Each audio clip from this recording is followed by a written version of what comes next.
आके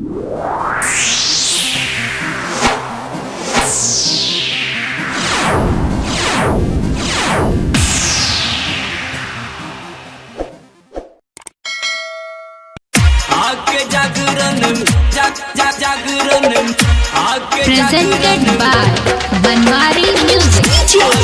Mukesh Chakia. Mukesh Chakia.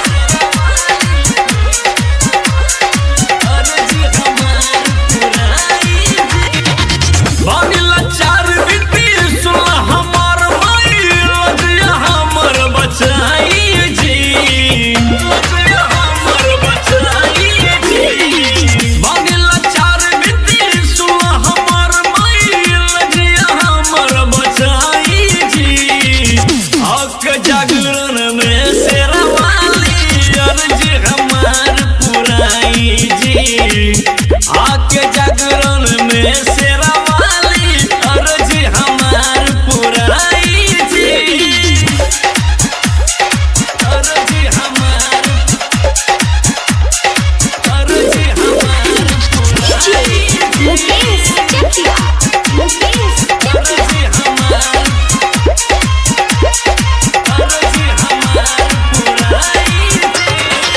बनी राउर लाल माई सतरत भरदा होई जयकार खूबे कमी है करदा।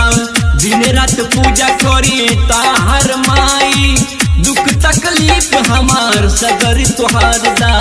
दुख तकलीफ हमार सगर तुहार दा। बनी राउर लाल माई सतरत भरदा होई जयकार खूबे कमी है करदा। दिन रात पूजा करी ताहर माई दुख तकलीफ हमार सगर तुहार दा। बानी बेचैन नयन तकेला रहा तोहर बतिया कही दोहराई जी। आके जागरण में शेरा वाली अर्ज हमार पुराई जी। आके जागरण में शेरा वाली अर्ज हमार पुराई जी। आके जागरण जागरण आके जागरण Mukesh Chakia.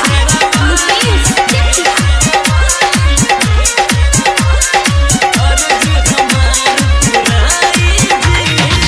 साल भर बात ताहार आइल परब माँ बेटवा के साथ रह इहे बारज माँ।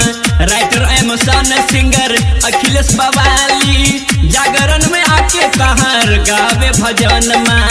जागरण में आके ताहार गावे भजन माँ। साल भर बात ताहार आइल परब माँ बेटवा के साथ रह इहे बारज माँ। राइटर एमसन सिंगर अखिलेश बवाली